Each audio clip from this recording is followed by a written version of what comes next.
assalamu aleykum bandiraɓe, miɗa salmina on ko ƴewirton Pinal TV ko bisimilla moɗon e émission moɗon biyeteɗo kalden. So Allah jaaɓi hande min mbiɗen joguiɗo invité ɗiɗon biyeteɗo madame Asma'u Bari kañum e Basirou Tall. So Allah jaaɓi hande min kaldoɓe kabaru tiɗalla gonɗo e leydi Mali o, tiɗalla gonɗo e centre Mali o. So Allah jaaɓi bisimilla maɗa madame Asma'u. Sa Madina Tall. Bisimilla maɗa Basirou. Sa Madina Tall. Nden no hande hono no mbirumi noon so Allah jaaɓi min kalɗoɓe kabaru tiɗalla gonɗo e leydi Mali o. Madame Asma'u ko mbawɗa haalande men joni kabaru tiɗalla gonɗo e centre Mali o. Iya faddam nodde halaka Madina ɓe juuti kala ƴeewoɓe Pinal TV kala wona par ce que mi tawi Pinal TV si o fof ana ƴeewa ɗum hande par ce que bomorankoɓe ɓuuri hewde noddude kam wiya a ñii télé la min jiima to ɓe kaala e bomorankore donc mi andi ke Pinal TV ana ƴeewe banggueji ɗi foof mi jowti kala ƴeewowo en duwani ko ɗo en barkini ɗum Allah mawnini fa hande yaajina onon journaliste en dari ɓe jamma e ñalawma ƴewde kawral no deeƴal wartirto oɗon doga oɗon caama onon ɗo o barkinama directeur meɗen du jowtama yettama weltanama donc no mbiruɗa ni tan e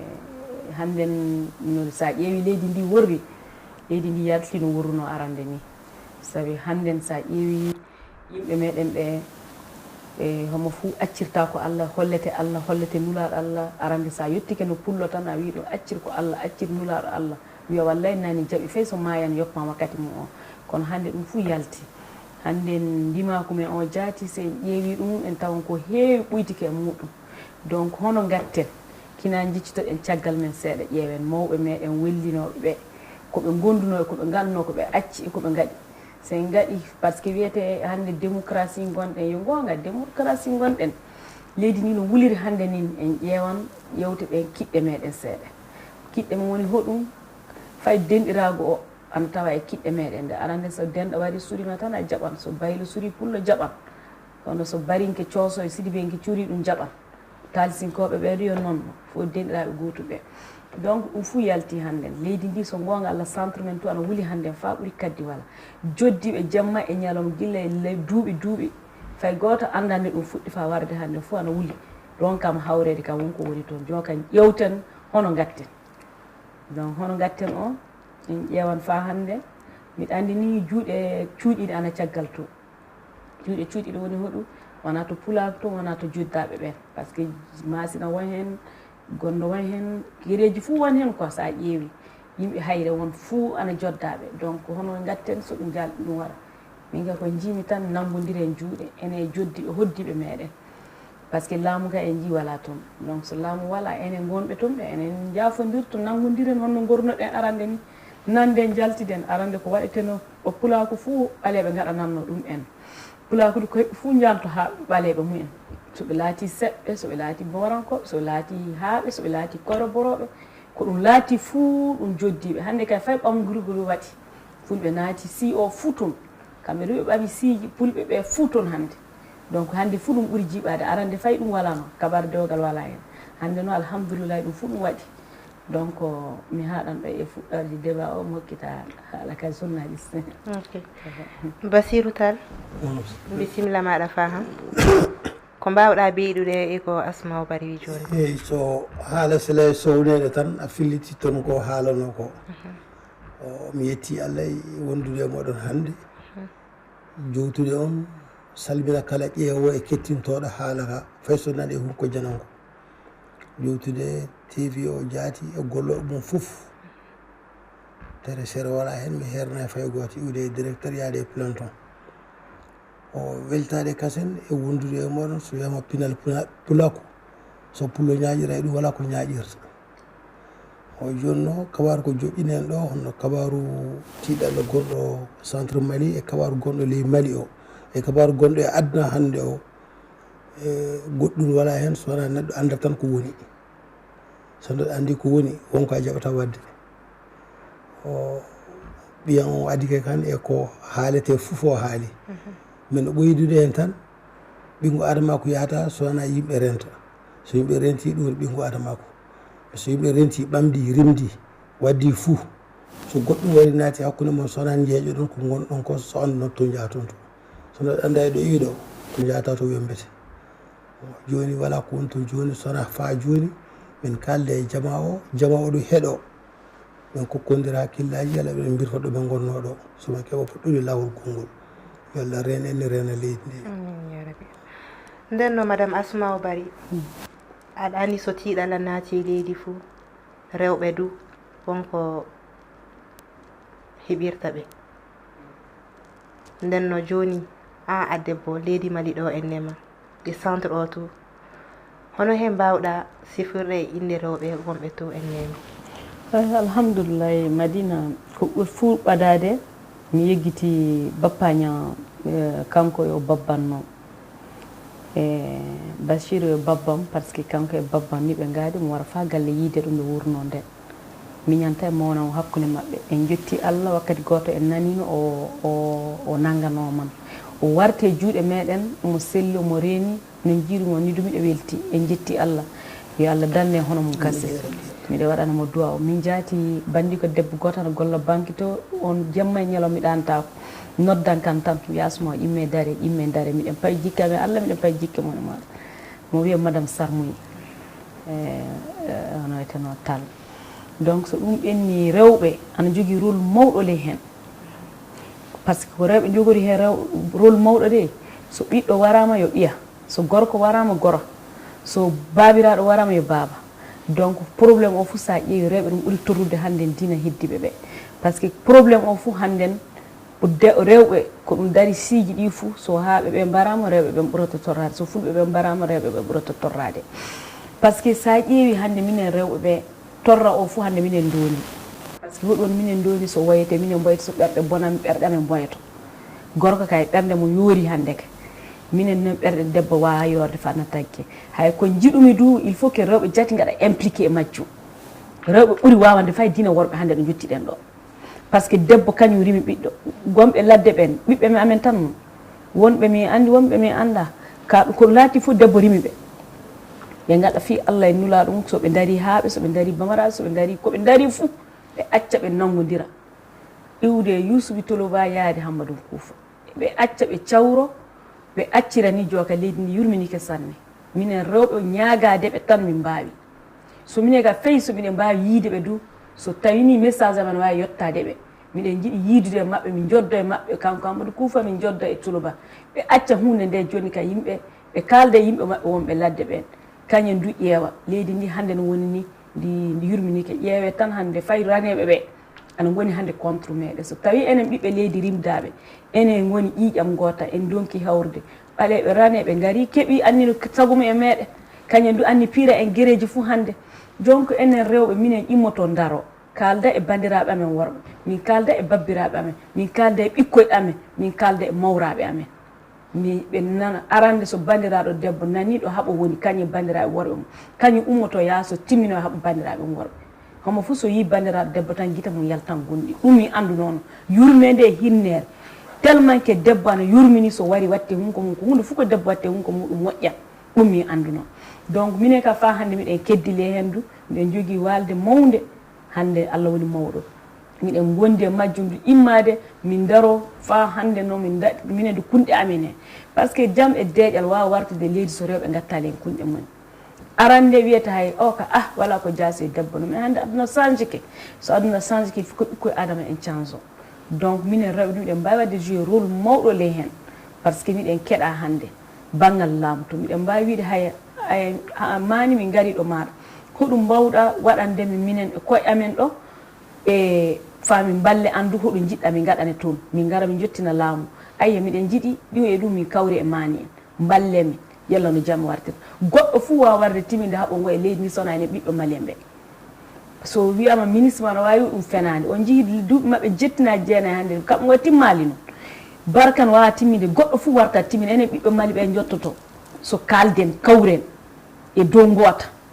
leydi mi yalla jamano warta leydi fuu ko Allah taguno Mali ɓurno welde Mali ɓameteno exemple nokkuje ɗe fuu ka hannden leydi ndi fuu Mali jaasi pourquoi par ce que en joppi koye meɗen e junngo wayɓe meɗen fa en laatike sago wayɓe donc miɗen ñaagui leydi ndi ɓiɓɓe fulɓe kañum e joddiɓe mumen joddiɓe fulɓe ana keewi sa yeehi heddere gonɗo to minen e haaɓe amen joddi sa yeehi seeno haaɓe gonɗo e fulɓe joddi sa yeehi bañagara en to haaɓe fulɓe joddi sa yeehi masina fulɓe e seɓɓe joddi kala to jaaɗa heddere hannde centre meɗen to a tawan tan fulɓe e hoddiɓe mumen gondi toon kay miɗen ñaaguiɓe tan koɓe goni fof ɓe kawra ɓe nangodira ɓe ƴeewa leydi ndi hannde ana yurmini hannde tiiɗalla bonɗo gonɗo e leydi ndi fof heddere men toon ɓuuri tampude ƴeewe hannde min mi yii pullo debbo sokiɓe sama suma hecci keña tan eɓe mbakki botoji 6 heures du matin ɓe jalti mbimi alo ɗum darno mobile am mi alo ɗum tewton ɗon ɓe mbi kamɓe ñama ɓe lugotode jamɗe e bottiji kiɗɗi ɓe cuɓa ɓe jaa ɓe jeeya fa ɓe keɓa ɓe ñaama hoɗum waddi ɗum hannde pullo debbo ko wiyata son feeni ala mi wujju so wiyama hannde botoji jogi ana suɓa ley ñama lakita ñama fa heɓa ko wuura ley hen andi leydi ndi yurminike kadi kamɓe tan mbawi wallude en jaltene wo bone pullo debbo ñaƴirte pullo debbo waɗete no ko waɗete fof hannde so wiyama pullo debbo dari ana garbina e laawi yaade hersa wawa ɓulanade ni enen pula ko hannde tampiri wawa ɓurande en ni hannde ka Allah wawi ittande miɗen ñaagui bandira worɓe ɓamɓe malfa so naati ladde ɓe ɓe gaɗa ko fi Allah e milo ɓe accirani jo kadi leydi ndi yimɓe tampi miɗe ñaaguiɓe ni bandiraji mabɓe dewi ɓe accirani hannde pula ko ana tampi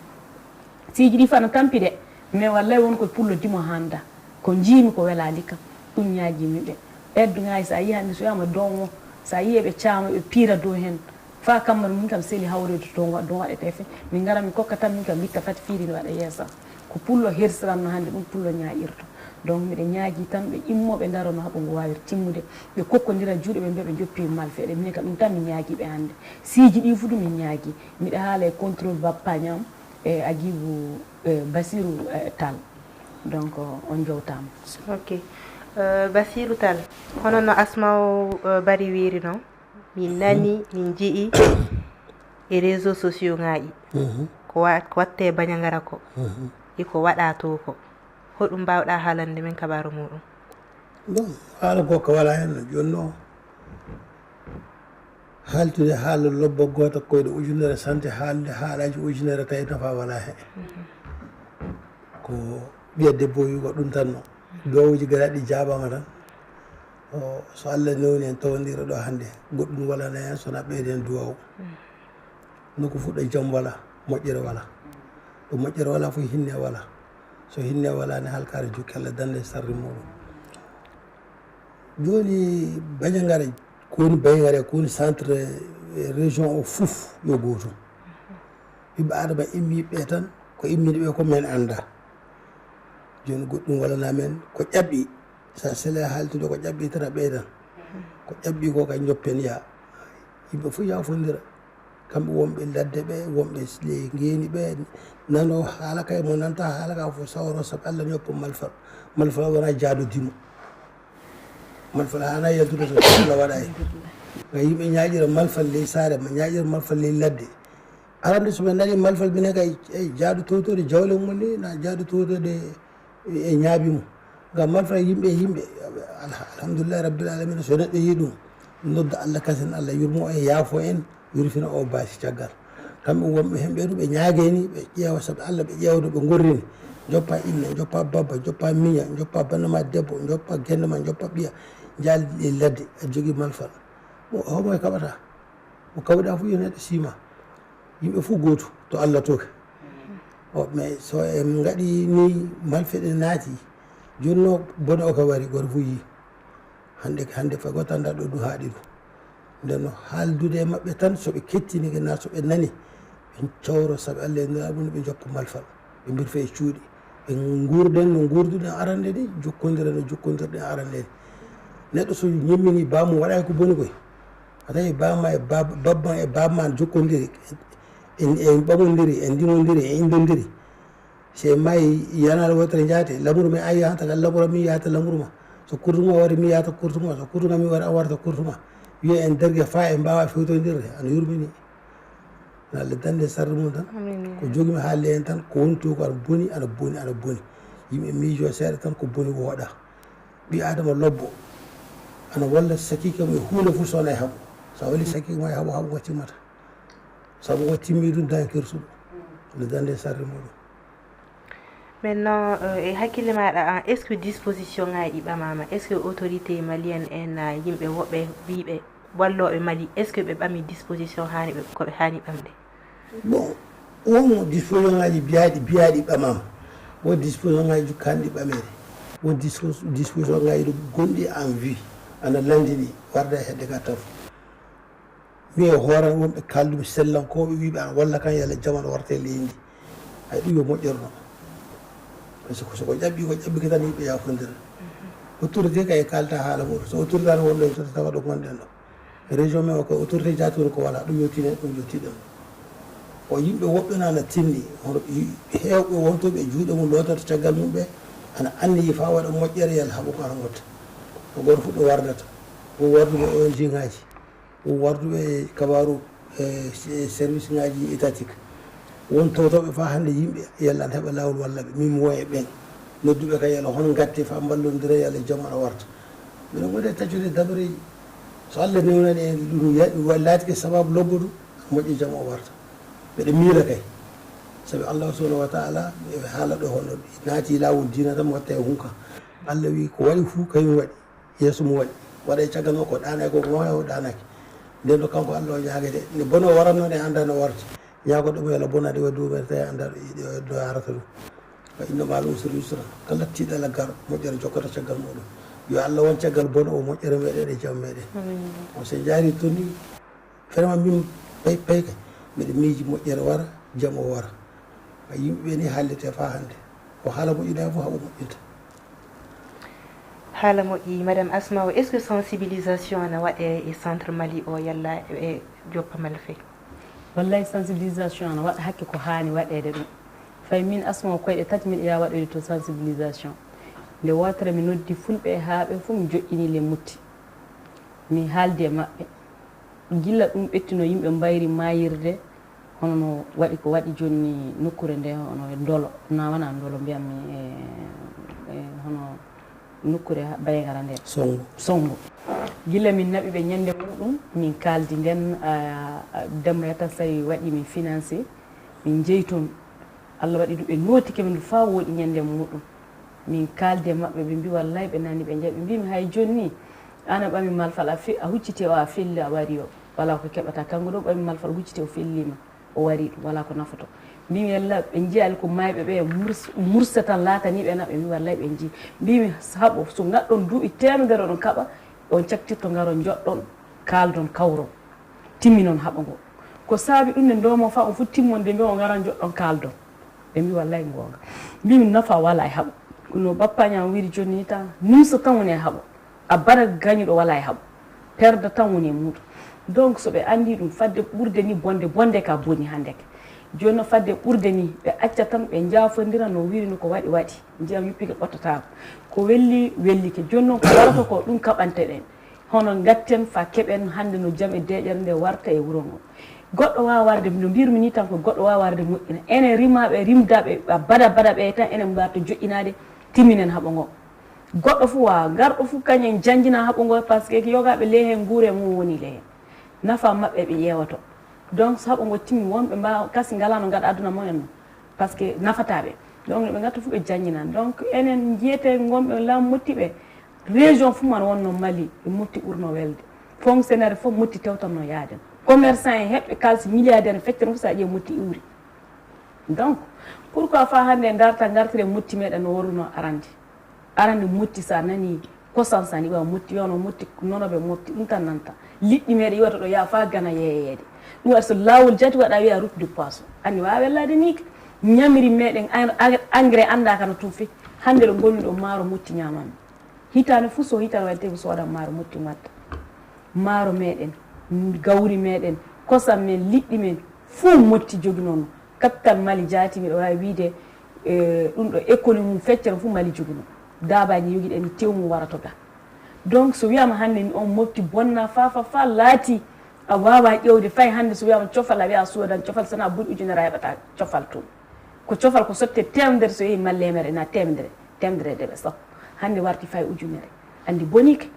donc hono gatten ɗum enen fulɓe men haaɓe men bellaɓe men mosinkoɓe men si o fuu motti jiyata toon motti tan heeɓi ɗum seɓɓe fulɓe bellaɓe koyro boroɓe fuu ana kawti ana jooɗi toon donc région fu ɗo jaaɗa tan siiɗi tati tan a tati enen hannde muttal fof siiji sappo e ɗiɗi ko woni to sa ƴeewi fu wontu bobo mbi kaye je mutti fulɓe mbi kaye je mutti seɓɓe mbi kaye je mutti alani mutti ka hono mo wala donc hoɗum waɗi sene mba hawrude denɗirago ana toon haaɓe seɓɓe e denɗiraɓe fulɓe bobo e denɗiraɓe wa enen woni joddiɓe toon ko saabi haɓa ngo timmata donc wonko woni caggal tuka enen anda donc anduɓe ɗum ɓen immo daro no wiri ni ONG ngaji kewɗi immike darike wala fof ko gaɗani won ko heɓa du so gonga par ce que wonɗo jaam e deƴat fuɗɗi wartude minen lawma amen to hannde alhamdulillah koroto ana santi yimɓe ana jawodira hannde enɗam jaati warti ko kaaɗo waɗa to fof noddan pullo mum pullo ko watta fof noddan kaaɗo mum minen ka alhamdulillah Allah jaam yaaru yeeso ɗum min ñagoto Allah donc minen rewɓe ɓe miɗen jogui rôle il faut que minen rewɓe min kalde ɓiɓɓe amen ɓe min daro min immo ɗum min daro yimɓe ɗum gattanamin hakkille minen rewɓe ɗum daño komin gaɗi miɗen mbawi ɗum hannde wonko Allah hokki rewɓe donc miɗen ñaagui rewɓe ɓe fou fati ƴeewa ko hiɗɗi ko ƴeewen ko warata ko ƴeewen fittir hono moƴƴinirten jeguiten ko waɗa ko a waranama mi waranama en fou en mbaranama donc hono gatten jaafodiren tan kokodiren juuɗe ƴeewen no motti warde to no wuro noon ni donc kammari mum jaati jimo biyeteɗo Youssouf Trapo hannde tapo min laatike wayra fawana seeɗa o wi motti e ñeeji bo ngol jimo premiére fois nde nani woyi fa jimi bone tellement que yurminike e pino ko kalam joni ɗo o haali o limti ƴeewa hannde enen moftinkoɓe eɗen jooɗi eɗen jiya mofti meɗen hannde laati ko yeeko fula hono gatten hey koye jurmodiren jaafodiren so yurmede wala tan no wirni développement wala so kawral wala ko wawi waɗede donc ɗum min ñaaji minen ka fa hannde ngol ñaggol gottol min goni yimɓe kawra e joddiɓe mumen hono mum wala eɗen ñaagui joddiɓe mumen eɗe paama en joddat enen mabɓe leydi ndi fay goto ɓuura bande en fof kawti so jeeyi leydi ndi donc ɗum faut que yimɓe paama ɗon donc ɗum jiɗɗum haalde ɗon mi salmini sanne nden no so tiiɗalla wiyama e leydi tiiɗalla fo e conséquence muɗum joni tiiɗalla leydi Mali o yimɓe hewɓe eggi iwi centre to wari Bamako ɗo en nema joni équipe Pinal TV yeehi site biyeteɗo gonɗo Sénou o site des déplacés du Sénou min gaɗoyi toon reportage ƴewden reportage o mbiɗa jeeya laamu motti cercle douance li wuro boni jaltami Sénou min goni hannden ɗo général Ila Cissé hokki sacraɓe muɗum ɗo min goni hannde probléme ngaji centre Mali ɗini gaddi min si tampiriji fof ko yimɓe jeeya wala ɗum hewtini jama o ɗo yimɓe toñaɓe ɗo tan mbiɗa wawi wiide du ko tawate hannde dow site ngaji déplacé ɓe fof yimɓe toñaɓe noon wala fof koɓe gaɗi yimɓe duroɓe no yimɓe remoɓe no kamɓen tan woni keɓɓe probléme dow probléme centre o san doggi hannde ne anni ɓe tawi hoore muɓɓen dow ɓe déplacé en tiɗalla ka timmata ɗo tiɗalla cellal ne woodi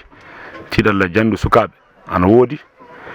tiɗalla du hana nguuram ɗum du vraiment ana woodi joni alhamdulillahi rabbil alamin mbiɗa wawi wiide hana déplacé en camɓe ɗo Ila Cissé ɗo ka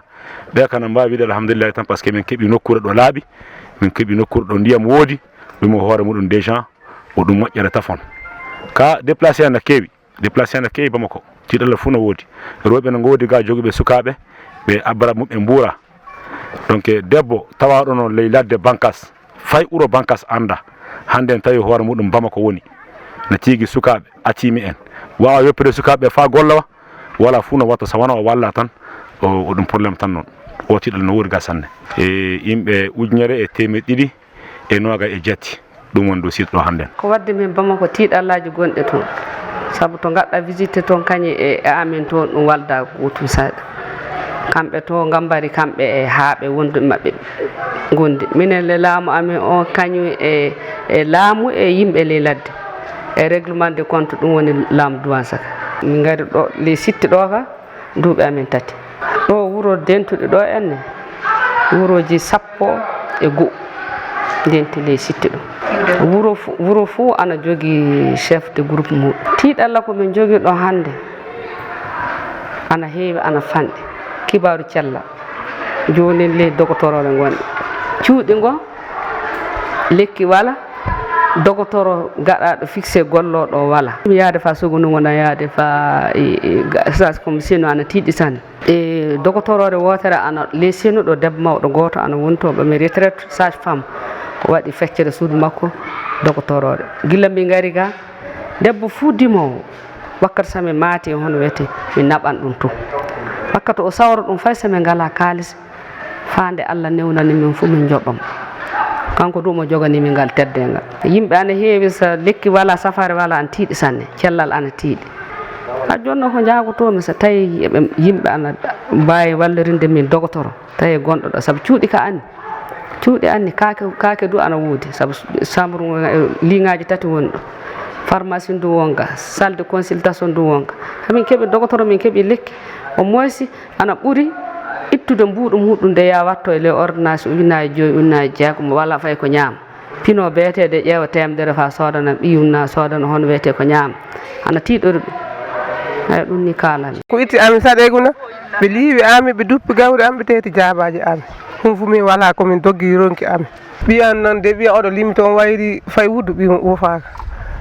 doggi wayri ɓeyɗe kecce wuddu ni nimmi ƴeewte nani ñelɗo nam ɓinguel ñelɗo ñenna mum lima nan ko fukki ɗuɗo wuddu nun ƴaara ƴiiƴam ɓenat liwa am mina dogga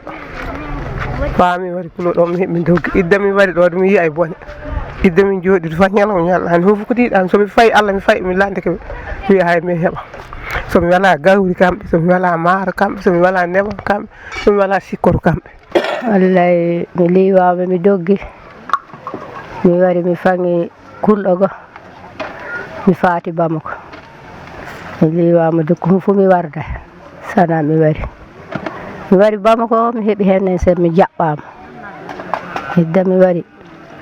ɓe lonkinayi am mi warda e Hunfuko sana disaji am ɗen tan a yonki am duuɓi 3 hikka ɓe yoppa e am saabu so neɗɗo jaɓɓaka jottako heɓa fay diya yarɗa an jooɗon saabi Allah saabi may joƴƴini amina ɓe nangi ami du yoppa e am fa han wallahi Allah minen kay ni mi yi'iri ɗum fu mi yiyay sana yimɓe na diira wadde malfe ɓen fella yimɓe wakkati noddinago fajiri yimɓe juuli suɓawo ɓe ummake suka o yuɓɗa oɗo ni wamburumo duuɓi makko 5 mina dogga ɗum fu mi wawa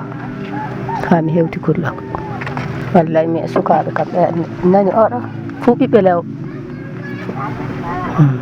ɓiɓɓe lewɓe 3 amin tan goram maayi tiiɗalla aduna ko golla ɗum kay tiiɗalla on kay waɗi yo ko Allah ñippuni so Allah ñippi tan ñippoto baasi kay wari wona goto wona ɗiɗo de goto fof no yiɗi mi doggi mi wari goto fof yiɗi fiitade nokku mum so heeɓi soɓe faamike ami min yiɗi no hummi hotirta somi heeɓi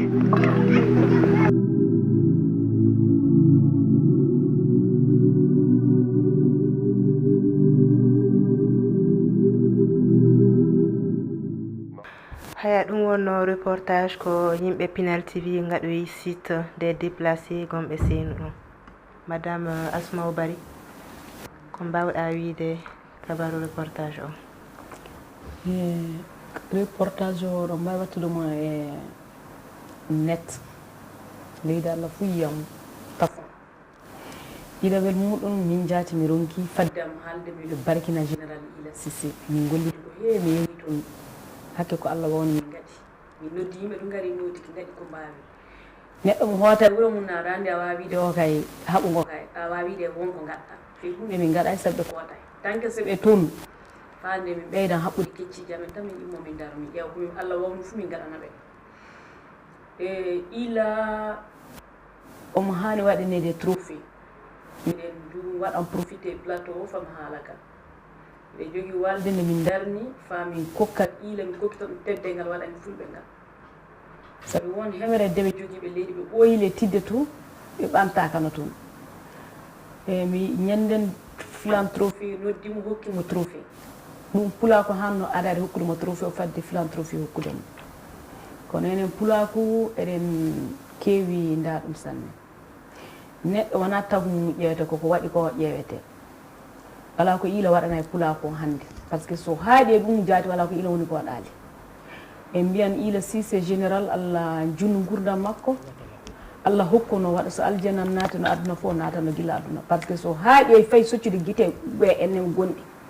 wonko waɗi haaɗe soccude guite ɓe gonɗi mumen an jati holli joni vidéo o en ji vidéo ko haalta no mbiruɗen gilla fuɗɗode ni tan so jaam wala tan e wala ko wawi waɗede debbo o jaati ko haalto ko ana yurmini fa neɗɗo wawa ko wiyata famintami jangaɗo jaati haala jaati timmi reedu am ɗo goni neɗɗo so gonga joni en mbiyan ila albarka makko fande Allah hokko muñal e sawrade hokko tinnare Allah hokko jumbalako ɗum no jogoro ɗum Allah hokko bawɗe ɗum hokka no jogoro ɗum en barkini général ila so ɗum ɓettike fulɓe leyɗe jeene kawtiɗo Mali ɗo warde ƴewde ko jiiɗa ko fulɓe ɗen Mali wonno ñandema Burkina wonno hen Sénégal wonno hen Lagine wonno hen Côte d'Ivoire warino Niger warino Nigéria wari noon e Tchad wari noon e Mauritanie wari leyɗe jeene hawri ñande Mali ɗo ɓe jiili sittingaji jiiɗa ɗi fof o sittu mo jiiɗa won sittingaji ngala fay ko ɓe jogui traitement muɗum sittingaji gonɗi hannde ɗo Mali ɗo Bamako ɗo jaati mi anda fayde foti somi heeɓi satoga don fay miɗe wembino mi waɗa feccore don o saabi de mimi yiɗa seeɗa sa ƴeewi a tawan ana yurmini quoi noddete jamma ñalom min e hooran ka leladugol won e ɗo yiɗi ngalanaka aya joni noon ɓiɓɓe fulɓe fa hannde tant que soɓe kootali hono ballaji ɓe mboyi ɗi fati ɓe jara caggal min ka ɗum mbawmi wiide ɓe tinnodu no ɓe gatto ɓe ɓeyda ballaji ɗi ɓe ɓeyda wallude ɓe yurminiɓe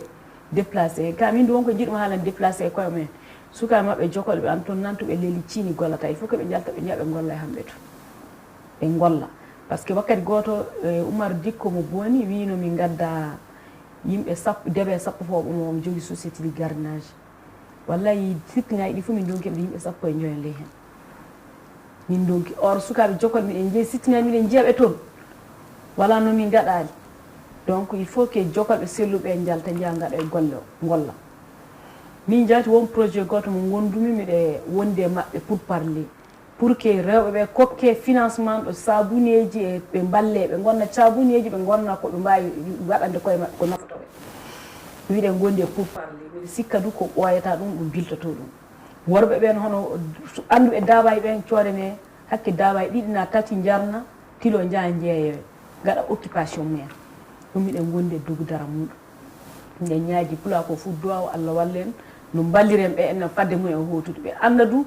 nde ñande jaam e deƴere wari fof ɓe kotoɓe guure maɓɓe minen ɗum du haɓa mum no wonda Allah wallen tan ɓe potira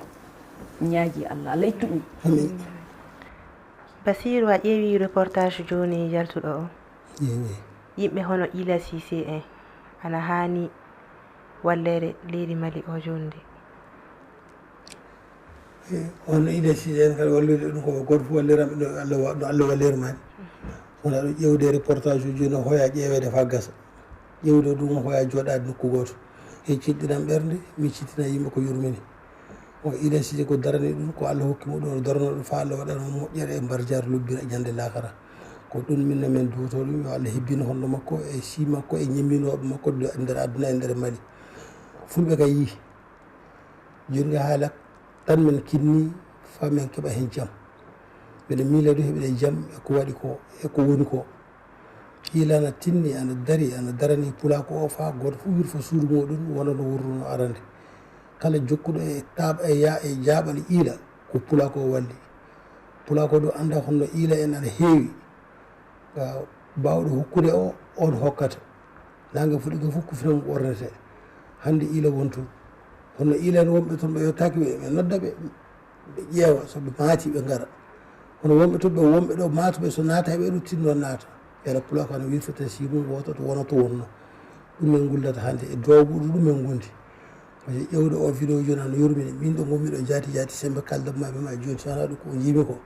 mi wawa ƴewde fa gasa ga so Allah waɗi mi hokkama haala yo haala jeeyaɗa fay hunde sowona haala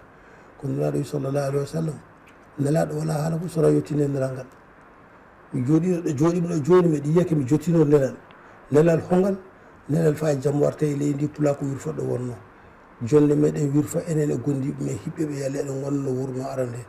babiraɓe men mamiraɓe men jatiraɓe men ɗo renti so tigui en hande hen mbiyen ndentata ƴeewen safare muɗum ko woni caggal ko joppen ɗum enen o hoore men jeen ina kay tinnike ko waɗi ko wawi o wallidemo tan e duwanade mo ele duwana ya yeeso an wirfintina pula koɗo wonnoɗo ko jeemi e haala tan noddude heddiɓe wara ɓe wara wonɓe ɗo ɓeɗo tinno yimina iila yimimɓe iila ɓeɗo tinno waɗa hen barke Allah waɗa hen barke waddana hen jaam e leydi ndi amin ya rabi nden no goto fu yii joni hono yimɓe gorri gila tiiɗalla o fuɗɗi surtout déplacé ana heewi wona site gonɗo seenu o tan yimɓe won galbal falajeto garbal ñamana e nokkuji kewɗi ɓe jaltinaka télé ɗo ennema nden no miɗen darɗa yimɓe aduna fuu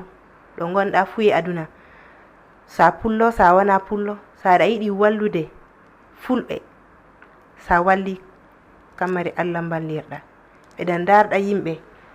gomɓe France eɓe mbawi ɓamde contact e laamiɓe malien en gomɓe France Milouse plus 33 651 24 33 62 gomɓe Mauritanie du so kamɓe du eɓe jiiɗi wallude fulɓe eɓe mbawi noddude numéro 00222 371 990 22 yimɓe gomɓe Mali ɗo du so ɓe jiiɗi ɓamde attache e Pinal TV na so ɓe jiiɗi wallude fulɓe egguɓe ɓe eɓe mbawi noddude numéro 00223 75 56 56 22 numéro ji ɗi fuu ana e WhatsApp du kase joni min jottima e timmorɗe émission o madame Assoumou Bari ko mbawɗa haalande fulɓe aduna yalla jaam ana warta leydi Mali ayyo fulɓe adunaru fu jewtama jettama beltanama ɓe mbaɗi no probléme eɗen mbarkina ɓe immike ɓe dari ke ɓe gaɗi koɓe mbawi fu min mbiɗa wawi seedade par ce que mi wonno interlocuteur moɗen kalsi neldaɗo ko heewi ɓettorike am donc miɗe barkina ɓe fa hande a lacci pulaar fulɓe anda kañum tan mbawa timminde haaɓo donc il faut que ɓe anda kamɓe juddi maɓɓe mbawi hawtude so kokkodira juuɗo so haɓo wattimma donc eɗen ñaaguiɓe fa hande ɓe tinno ɓe anda ɓe rimdaɓe noon ɓe joddi maɓɓe ɓe rimdaɓe maɓɓe hande wala fuu to ɓe mbawi yaade wala to enen mbawɗen yaade donc ɓe nangodira ɓe garta no wuro no arande ni no minen mi andi ni ɗum ñaaguiɓe ɓe tinno fa hande ana nawi de min ko neɗɗo nawi ko muñoto donc homo fuu yaafo kotte muɗum toon hono aduna yo balɗe ɗiɗi tan no sa warama maaya sa waraka maaya par ce que on fana jonori mayde garɗo aduna fuu maayo donc eɗen ñaagui fa hannden ɓe tinno ɓe ngata ɓerɗe maɓɓe ɗen ɓe jaafodira leydi yelan heɓa warta no wurno arande jaam e deƴere wassalamu Basirou Tall ko mbawɗa ɓeydude hen o filitade ko ɓiyam wi ko tan goto fof wawa hoore muɗum nanga ɓerde muɗum wurfita ƴeewa caggal muɗum miila du yeeso muɗum to yahata jafodiren jarrodiren gonden kasen no gonɗal arde wonno on ana wadde jaam e leydi ndi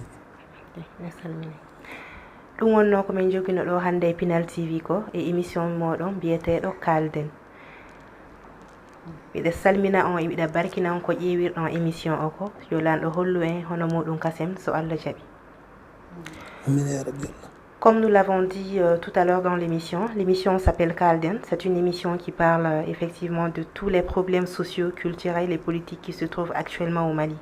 Donc dans cette émission aujourd'hui, nous avons eu comme thème la crise qu'il y a au centre du Mali. Du coup, nous avons passé un petit reportage de Pinal TV sur le site des déplacés de Sénou. Donc pour montrer un peu dans la difficulté dont ils sont actuellement et pour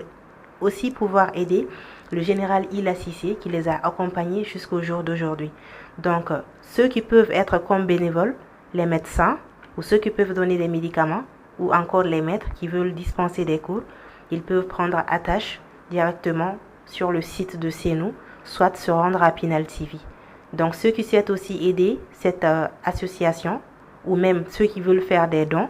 voilà, pour les déplacés du Mali, surtout pour le site de Sénou, ils peuvent contacter le numéro pour la Mauritanie, le 00222 371 990 22. Et pour le Mali, vous pouvez nous contacter au numéro 00223 75 56 56 22. Nous vous remercions énormément d'avoir suivi cette émission et nous vous souhaitons une excellente soirée en compagnie de Pinal TV.